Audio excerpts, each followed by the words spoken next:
Republican chats were leaked. Yeah. They were private conversations that became public, with them using all sorts of, quite literally, pro-Nazi conversation. I mean, they straight up said, like, I love Blair. Yeah, there's... And, like... anyone who disagrees with me should be in... Yes, J.D. Vance, he tried to be like, oh, well, they're just kids. They're not just kids. It's not some, like, young Republican club at a high school. It is men who are in their 30s and 40s. The White House is being destroyed, and so is America. Isn't it a historic building? Isn't he not supposed to do that? I mean, Yeah, and not that it matters, but... you definitely need congressional approval for those types of acts. Donald Trump said he was going to pay for it. It was originally $200 million, and then it went up to $250 million, and then there are a bunch of private entities and companies that are going in to obviously like bootlick for Donald Trump so they can get special deals. And I remember a time when Obama wore a tan suit. People got super offended. And used Dijon mustard. Right. That was really bad. Or when Michelle Obama built a little garden. They are bringing all of that up right now. They're bringing up the fact that Nixon put in a bowling alley and Obama put in a basketball court, but none of these things involved structural changes to the building. These were fairly cosmetic changes that could be switched back pretty easily. Exactly. This is demolishing an entire wing of the White House without anyone's permission. It is not his property to demolish. It really, just the images of it are like, yeah, that's pretty much what's happening. That's what he's doing. So I mean, it's a very disturbing but accurate representation of America for sure. In addition to the destruction of the White House, he wants to make that Arc de Trump or whatever that bull is for the 250th anniversary of America. But really, it's because Donald Trump doesn't want to leave the White House. He wants his legacy to be politics. He wants to set it up for the same reason. he's a boy king. That's what he behaves like. This is a man who does not plan to leave. You do not build a $250 million ballroom, which is like, why is that even? Like, the size and amount of money to put in that type of structure doesn't feel like, oh yeah, I'm going to be gone in 3 years and here's my gift. No, that is a gift for him and him only. I think it's delusional of him to expect to be alive in 3 years, given his age and health conditions. We had the No Kings protest over the weekend, and they spent all the time leading up to the protests claiming that it was going to be Hamas, that it was going to be terrorists, that it was going to be illegals, just all of this like nonsense that we all knew was not the case. They said it was going to be violent. Protest happens. It's, I believe, the largest in U.S. history, at least 7 million people, possibly more in attendance. And then they pivot to, well, they're just a bunch of old white people. Yeah. Like, they're just out of things to complain about. Donald posted that disgusting AI video of him dumping feces on the protesters, a metaphor for how he is treating the entire country with not a hint of self-awareness going on. Yeah. Just insane behavior. And there are still adults in this country who are like, yeah, this is good. This is reasonable. Crazy. Yeah. I mean, like, you see the people who accept what Donald Trump has done as like, this is par for the course, as like something that's totally okay. And I was like, again, can we not look back to, Biden or Obama or, even Bush and be like, they're, however you felt about the political or like side or the policies that they were implementing, there was a act of at least civil engagement where you could be like, a president should be the one who is setting the tone for how people should be acting, right? We should be looking as if you're the leader of the free world and people respect you, like you're in this office as commander-in-chief, you should be giving the respect that you want to receive. And Donald Trump is on this tour of, I don't care about what I say, what I do, I'll swear, I'll sling insults at people from the Oval Office. And again, I remember times when people would get upset that Obama took his jacket off while he was inside the Oval Office. And it's like, that is the thing that Republicans screamed about. You mentioned the No Kings protest, 7 million plus people out there to go against Donald Trump's policies, the militarization of cities, the treatment and just like outright disrespect of citizens, Disrespect for the rule of law. Yeah, exactly. And it's like, these are, a lot of people are like, oh, it's for Donald Trump. It's like, it's not just for Donald Trump. These protests are a symbol for everyone to know, like, we are not going to take this, just like, we're not going to let it just come at us and do nothing about it. And I feel, and we were talking this morning, I was like, this is only 2.0. There are going to be many more that happen over the next 3 years with more and more things that Donald Trump does. And I mean, like, not just with this like gross AI video where he's attacking, Harry Sisson is the content creator who was in the video that got the, poop dumped on. But then on the I-5, they're shooting live ammunition. What's that? So For people that don't live around here, the I-5 is like, if you're on the East Coast, it's I-95. It's the major freeway that goes all the way up and down the West Coast. Right. So it's a very heavily trafficked freeway all across the coast, including through Southern California. Yeah. And so there's an area of land, or there's a plot of land between LA and San Diego, or like just south of San Clemente and San Diego. And it's owned by the Marines. It's Camp Pendleton. And for the 250th anniversary of the Marines, and obviously in anticipation also for 250th anniversary of America as it goes away, they were going to shoot missiles and have plane flyovers and shoot live ammunition over the I-5 from the water into Camp Pendleton, which is where they do a lot of like training exercises, so they have that land, they can do whatever they want.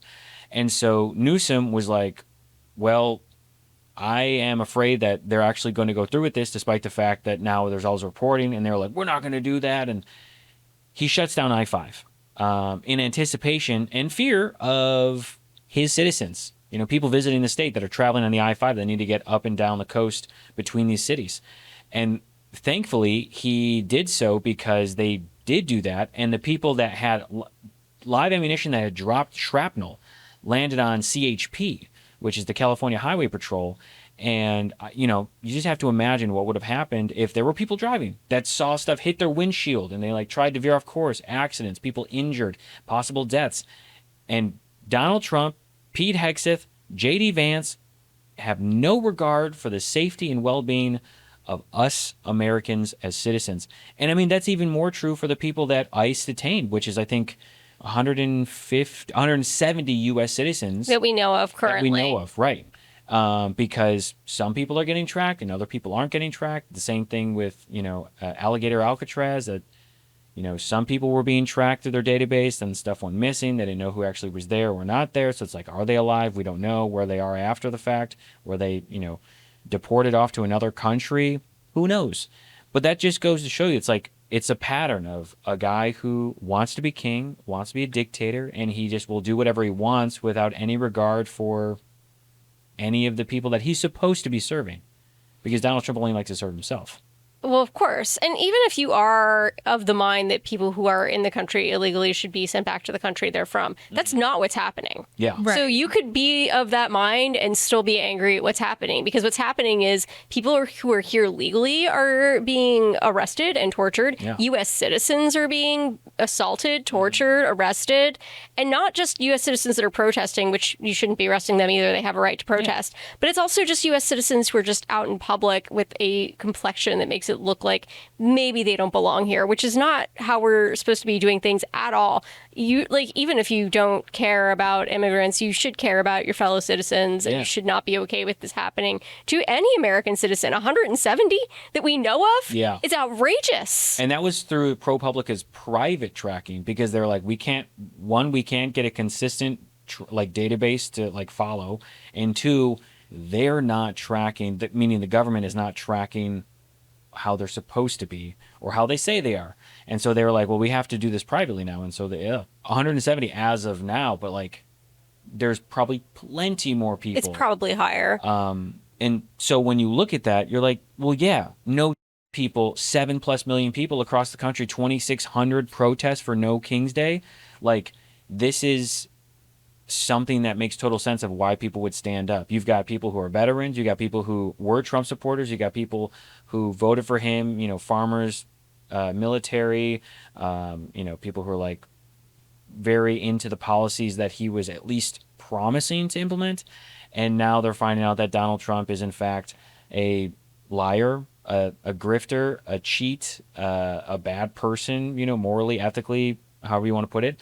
And it's not just Democrats, it's not just independents, but there are some people from the right who are coming over and they're seeing the light and there's like, this guy is not good. And like, I didn't vote for this. And it's like, unfortunately you did, but you are part of the people that are now realizing the damage that he's done in the last 10 months. Yeah, the gaslighting from the people that are still on board with him is just enraging. Yeah. His approval is now at 37%. As of, I think yesterday was when I saw that. So I'm sure it's just going to continue to sink. And for his supporters, who are the minority, to say they have a mandate, to say they're the majority, it's obviously not the case. Right. To be telling us that, because we won't accept the lawlessness and the corruption and the street violence, that we're the ones sowing division. No. We want rule of law. Yeah. We want a functioning society. We want a government that's actually responsible with taxpayer money. Right. None of that is what we're getting. Yeah. These are things we should all be able to agree on, progressives and conservatives, that these are some things we would like to have collectively. Yeah. And it's not what we're getting. We actually should be uniting on this. Yeah. Right. But I won't tolerate being told that we're sowing division because we just won't accept this chaos that is being unleashed in this country. And I think it's pretty clear, and I know that you were going to cover this, I think it's pretty clear to see the division that is being sowed by one particular party. And, as of yesterday afternoon, it was one story about these chats, and now there's a second one. Oh, yeah, the Politico story. This happened right after we filmed last week. These Republican chats were leaked. Yeah. They were private conversations that became public with them using all sorts of quite literally pro-Nazi conversation. Yeah. I mean, they straight up said, I love Hitler. Yeah, there's... And, anyone who disagrees with me should be in... Yes. It's epic. And I feel like JD Vance, he tried to be like, oh, well, they're just kids. They're not just kids. It's not some young Republican club at a high school. It is men who are in their 30s and 40s. And I don't know why who hold office or who are in charge of certain chapters. These are influential people, and these are deciding who's going to be jokes. That's the thing, is I feel like people want to be who want to excuse this are oh, it's just a joke. It's just a joke. That's weird. Yeah. Well, also the thing that is irritating to me about it's a joke is, we all know, is sitting here, we all write jokes for a living. The core of every joke is an opinion. Yeah. Every joke. So when you're saying, oh, I'm just joking about, what's the opinion behind your joke? Explain it to me. How is it a joke? All of these people, they either are apologizing or saying oh my God, I didn't mean it that way, or none of them said those things when they originally said it. They said it in that group thread. They even said, oh man, we're cooked if this gets leaked for real. Yeah. And it's no, you know that it's wrong, you know that you shouldn't say it, but you get off on saying it, and then as soon as it does get leaked, you're like, oh my God, I apologize. Some people lost their jobs. Some people got let go from their, as being in their office or as aides. Some people just didn't respond to comments. But I'm like, if you feel apologetic for it now, you knew that it was bad then. You could have been like, sorry, that was I shouldn't have said that. Sure, you would have been ousted from that group because the jokes and not even the jokes, the intent and the seriousness of it, they would have been like, oh, you're gay, dude. Well, get out of here. They would have been automatically done something along those lines. And then, there's another story that came out. The thing that I am always what do you, how can you even accept this? Because that's the world we live in now, is when people go, oh, well, that's crazy, right? And it's it's not. It's not crazy. It's not shocking. They have said this thing, they said these types of things before, many times before. Some have been in the shadows, but they're just openly saying it. And even if you look at the leaks from Politico on these two articles, the Republicans in this case are kind of crickets, Some of them are speaking up and they're like, oh, that's terrible. But Adam Mockler was on a News Nation panel at the Kennedy Center, and he asked the producer of Charlie Kirk, do you condemn this? And he goes, well, we could talk about it. They go, no. It's pretty simple. Do you condemn it? And he asked, Chris Cuomo, who I'm not a fan of, and he was like, I condemn it. I think Bill O'Reilly, he's like, I condemn it, or whoever was on the stage, like Stephen A. Smith, I condemn it. And then he's like, okay, so they condemn it. Very easy to do. And he goes, do you condemn it? And he goes, well, we should talk about it. And it's like, no. Don't. We're not going to play this game of like, well, it's out of context, or well, we got to understand the meaning. It's like, it's not acceptable. It should be condemned by everyone. It should be like, if there was any absolute truth in the world, it's like this type of language, this type of behavior is just not acceptable. I think there's room for disagreement with people within the political spectrum, but this isn't that. This is something else. Oh, yeah, absolutely. This is something that we all should unite against. Mm-hmm. The Supreme Court has also done some bullshit. None of these have passed. These are just things they're discussing, correct? That was my today. While we're filming this, the Supreme Court is considering these things, but I don't believe any of them have been ruled on as of right this minute. The most concerning one, I think, is the Voting Rights Act, and them basically, they're trying to limit the use of it so that people can gerrymander all they want and suppress people's votes. And if this does pass, local elections are going to become even more important, although it will affect local elections as well in some states. It's a huge power grab. It's completely up. The Voting Rights Act is, makes it so that everybody's vote is as, important as anyone else's, and this could potentially get rid of that. It would really screw a lot of people in many states. All the blue dots in the red states that people love to talk about and be like, and I feel for them. If you're a blue dot in a red state, that sucks, but this is gonna those people over. Yes.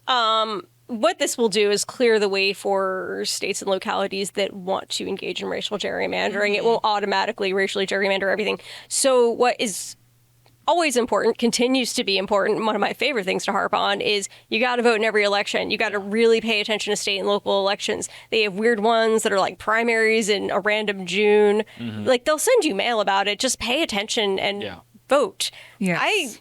We were talking about this in the office a couple weeks ago, and Ansley was not on vacation, about voting parties, and I want to normalize the voting party. The voting party should be as much of a tradition as a Thanksgiving dinner, where you get together with your friends, your family, whoever you want to hang out with, and you fill out your ballot together. If you're going to mail it, or you fill out a sample ballot to take with you to the polls, but make it fun and be interested and Google everything on there, and make it just kind of part of the culture that this is a social thing that we do. We read the ballot, we Google everything on the ballot, we vote regardless of what time of year it is. Wine and cheese. Yes, that's what me and my partner do. We have a charcuterie, we have our board, we've got our wine, and we go through every single thing and kind of discuss them and decide how we feel like voting. And I've done some where certain people, we'll have a spreadsheet and it'll be here are the pros, the cons, because the way that they're written are done in a legalese type of way, and it's not very, you're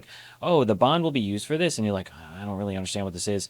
And so people will be assigned all right, cover 3 of the things that we'll be voting on, and just give the simple bullet point, pro, con, what does it do, and that way you're not totally overwhelmed. You're great, I did my research on these 3 or 5 or whatever, and this person's going to do 3 or 5, and this person's going to do 3 or 5, and then by the end, you're great, I have a good understanding, because now it's kind of like a show and tell in a way, right? Yeah, you can do a PowerPoint party. Yeah, exactly. There's so many ways to make it fun and social and make voting enjoyable, but it's on the regular people to make this part of their lifestyle and to spread this as part of the lifestyle, to bring this to the people in your community and normalize this kind of thing. Because the biggest problem is people do not vote. That was the largest contingent that resulted in the current regime, was the people that didn't vote. People in states like Texas love to tell us we have more registered Democrats in Texas than we do registered Republicans.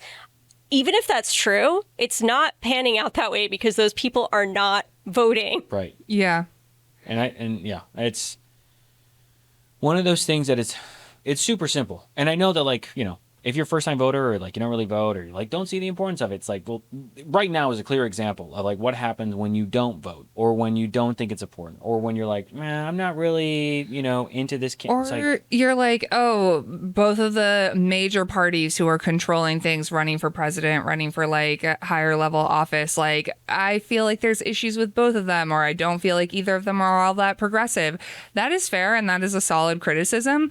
Your local government is going to affect your day-to-day life more. Yeah. Honestly. And like, if you have super progressive ideals, you really want to get somebody more progressive into office, like that person has to come from somewhere. So start building those candidates up. Yeah. If you have a cause that matters a lot to you, find those local people who care about that as well and really start to help them out and get them elected, because those are the people who will eventually be in power. Yeah. So it has to start locally. And there's always going to be one option that is better than the other, even if both of the options aren't great. Yes. I've cast plenty of votes for people I wasn't excited to vote for that I knew were like, this option is still better than the other one, even if it's not a great one. Yeah. And I'm looking for harm reduction. I'm not looking for the perfect candidate. Yeah, it's nice if we have the perfect candidate, but I don't expect it. Right.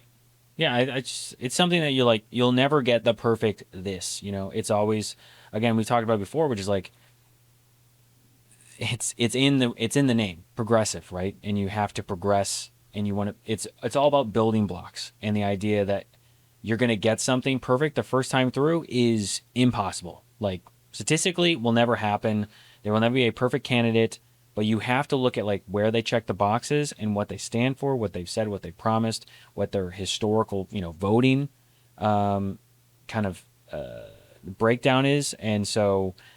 Having someone that is at least willing to have a conversation, come to the table, as opposed to what we have right now, which is like, we're going to do whatever we want. We're going to shut down the House because the Epstein files, we don't want them to be released.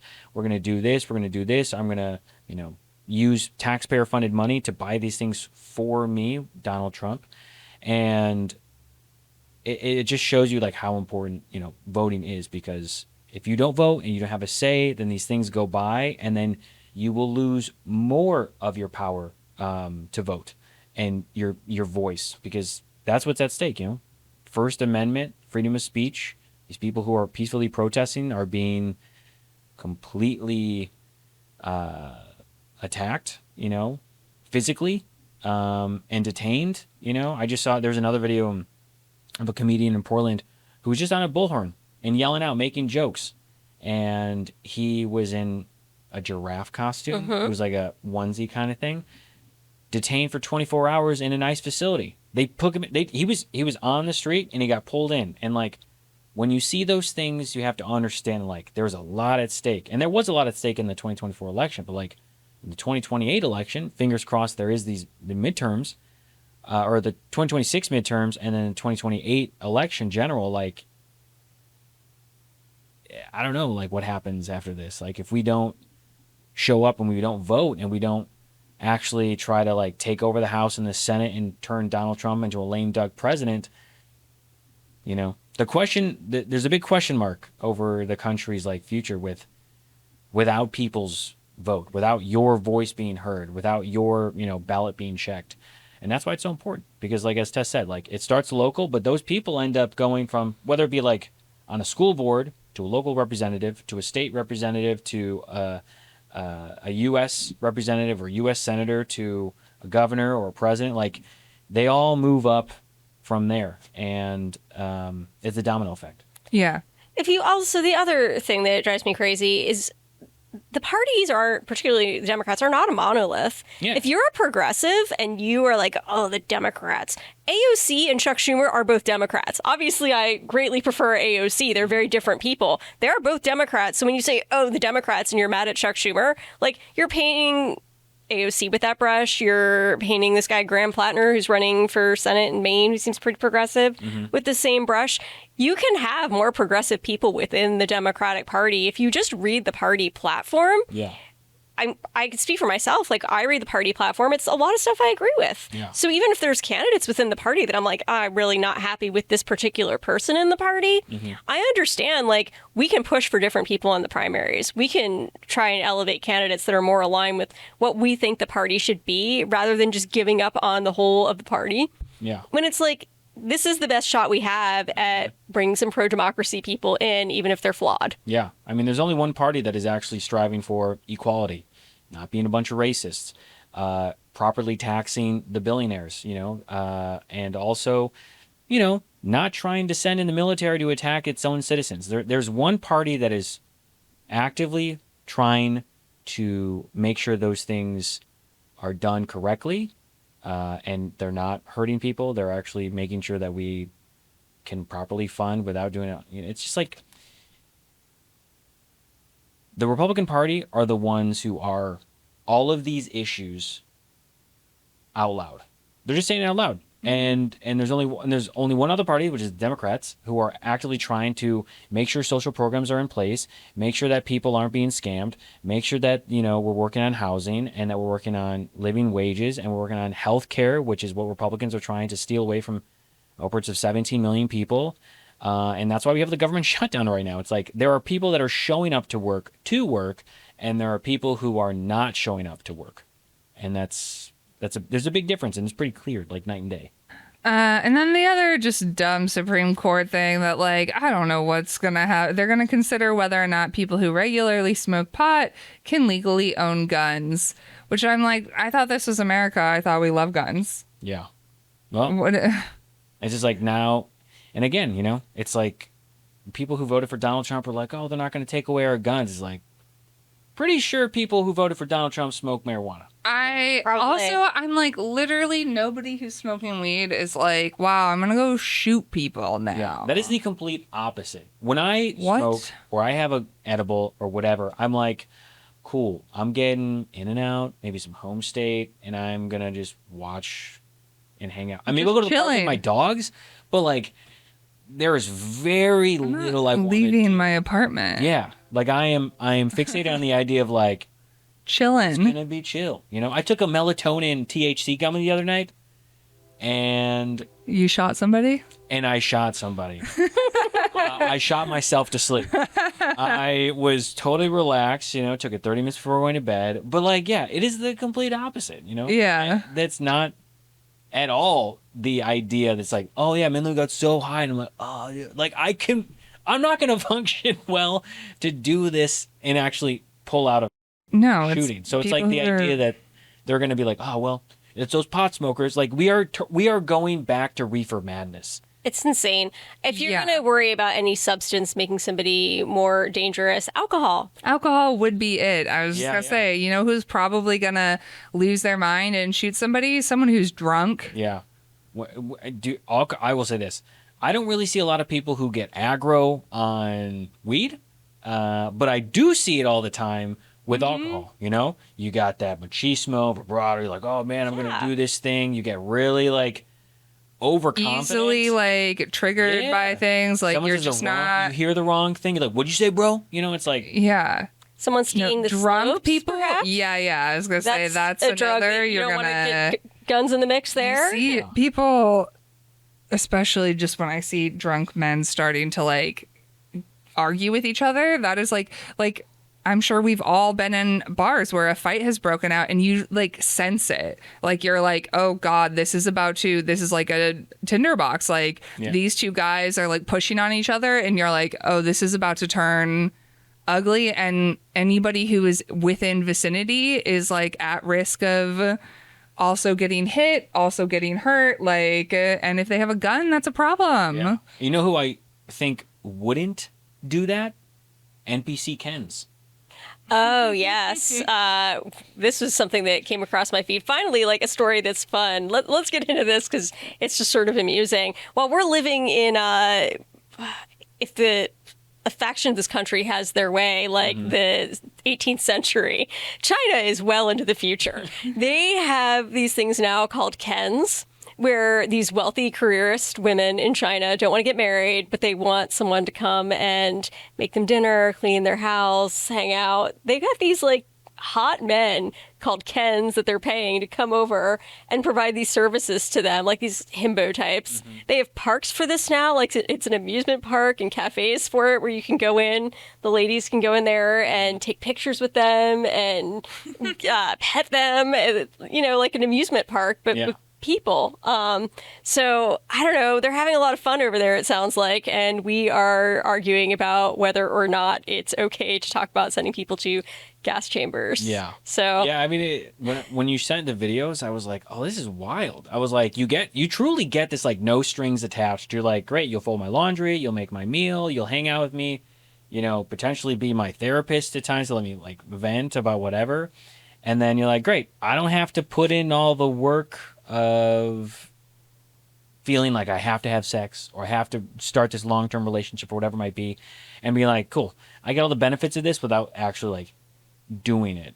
And it seems like from the videos, it was like, if you're in shape, attractive looking male in China, like you could be this. And I was like, and honestly, like, I mean, listen, there's some women who do crazy things, of course, because human beings are unpredictable. But I do think that there is like a safety in a man having this type of job versus like if the genders were reversed, because it's like, I don't know. I think most women are going to be like, yeah, come over and fold my laundry and do my housework and like maybe talk to me a little bit and then like, bye. Yeah. Not like, and then I'm going to do something weird. yeah. Because if the roles, once they get flipped, men get weird. They do weird things. I think if the Supreme Court is serious about taking weapons away from a demographic that is most likely to do crime, it's not pot smokers, it's white guys. They're most responsible for the most mass shootings. Yeah. If that's really your goal, Yeah. that's who shouldn't be having any guns. I mean, they're the ones who are behind, when it comes to domestic terrorists, they're the ones who are shootings. So much so that the DOJ was like, we got to take this study down from our website, right? Like, it's pretty clear, There's one party who is the one who is instilling fear and hate and, sowing dissent between, or division between two groups of people. And meanwhile, Democrats are, for better or worse, I have my own criticisms for them, but like, they're the ones who are they're the only ones who are trying to fight this in the court. They're the only ones who are trying to like stand up to Donald Trump and his regime, fascist regime. They're the only ones who are actually looking out for us, because if it weren't for them, no one would be at least trying to hold off on the National Guard for at least a week or two while the courts decide what's going on. They would go in, take people, not answer questions. There wouldn't be any sort of accountability. And I mean, that's the biggest thing I'm hoping for. Like, after Donald Trump gets out of office, fingers crossed that we have an election and he can actually get voted out. Like, the accountability that comes with these people who just said yes to all these crazy things. And that's the future I hope we're living in a couple of years. But with that, I wanted to go into a comment that was left by, I'm assuming, a Trump supporter, MAGA person, because they love to leave us comments. Yeah. Cynthia left a comment in response to one of the adult books that we have. Yeah, the adult activity books. Yeah. And she says, "Don't bother. They are really dumb." Are you telling on yourself? Feels like they were written by AI. Barely any challenge. The word searches have more words to find than not. They are really lame. Well, thanks, Cynthia. I don't know what that means. I that's the part I was like, I had to read that over and I was like, they have more words to find than not. So, like, did you think that there were words that were words? Like, did you come up with words? What that means? Yeah, like, you're like, oh, well, this is a word, and it's like BLA.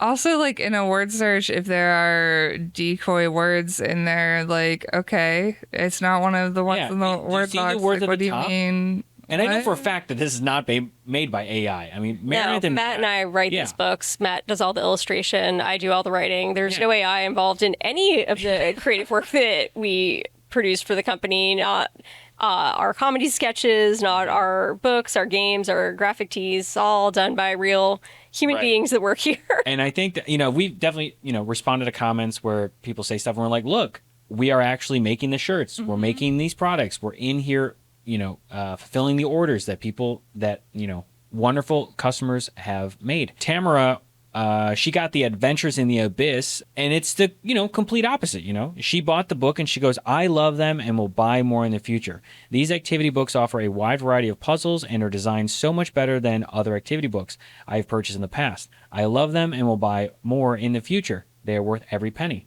I mean, you can even buy, if you want all three, you can buy all three, right? There's 4 of them. Yes. If you get them in the bundle, you will get 15% off. But yeah, maybe activity books aren't this other person's thing in the first place. I don't know what her problem is, but it is. Nothing she said made a lot of sense. Yeah. Well, another part of product that we have is the Delve deck, and that's part of the podcast where we go through both the Venting, Joy, and Original deck. And so we'll start with the Venting edition. So for you audio listeners, I've got the Venting edition right here. What movie trope annoys you the most? I really hate when conflict is created that could just be solved with a conversation. Like in sitcoms or like specifically romantic movies, it'll be like, oh, this big conflict and like, oh, we're in this like fight. And it's like, if you literally, this like stupid misunderstanding, if you two just talk to each other like humans, none of this conflict would happen. And then I guess there wouldn't be a movie, but like maybe there shouldn't be. Yeah, I definitely agree with that, because it's like there have been shows or movies recently where somebody says something and I'm like, just say 10 more words. Just say 10 more words. Yeah. Just explain the context. Explain yourself just a tiny They're bit. like, oh my God. And you're like, just say, she wasn't here for that. It's just, and then they're like silent and they're like, ugh, and they storm off and the person's like, ugh. And you're like, all you had to say was this. What are we doing? But yes, obviously it would destroy the plot, but then maybe it's not a very good plot. I don't know. That's a good point. I hate that happily ever after, particularly in rom-coms, is always marriage and children. That's not everyone's version of happily ever after, and you almost never see it deviate from that, particularly the children thing. My biggest offender for this one is that movie Four Christmases. But one of the things for movies that the tropes that is in horror movies, which is like, I get it. Like, you obviously have to get someone in this scenario to heighten the moment. But it's like, if I was realistically in a house or something, right, and it's dark, and I hear a sound, I don't go, I should go in there with barely a light on my phone. I go, nope. And I'd walk out. And obviously that would be the end of the movie. Or you get like if you're scared, like and you're like, I absolutely have to check on it. Like I can't leave or something. You have like a weapon of sorts with you. Like, I just feel like people, make stupid decisions sometimes in horror movies that you're like, what are we doing? You're like, don't go in there. You went in there. You're going to die. You're going to die. All right. I'm asking a question from the original deck. I'm asking a question that I don't have an answer to yet, so hopefully you guys will.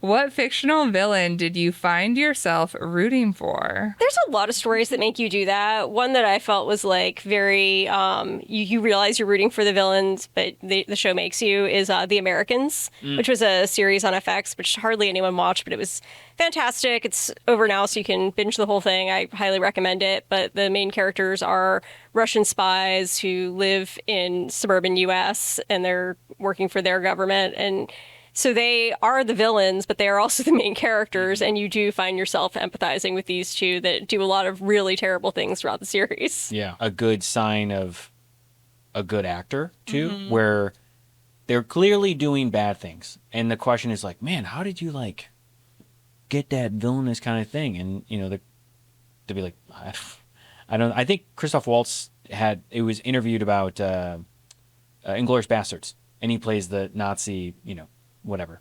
And they asked him, they're like, oh, how did you get into like that evil? How did you get into that? And he's like, what do you mean? I wasn't evil.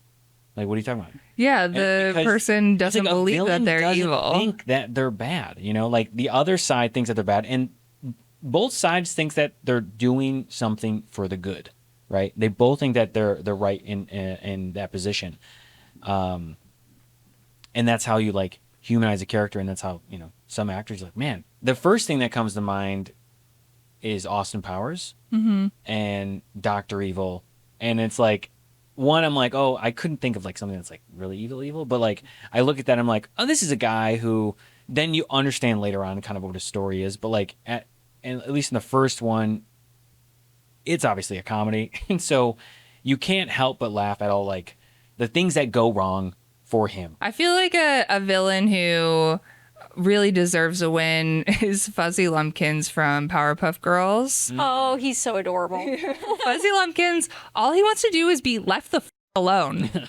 That's it. And people keep coming to his goddamn house in the woods, bugging him. And then, yeah, he goes on a killing spree. It's bad, but he just wants to be left the alone. Leave him alone. So I am on his side. What is your favorite way to bribe yourself to do things? I always do, like, because who likes going to the dentist or the doctor? Nobody. So I bribe myself with, like, fancy coffee and pastries afterwards.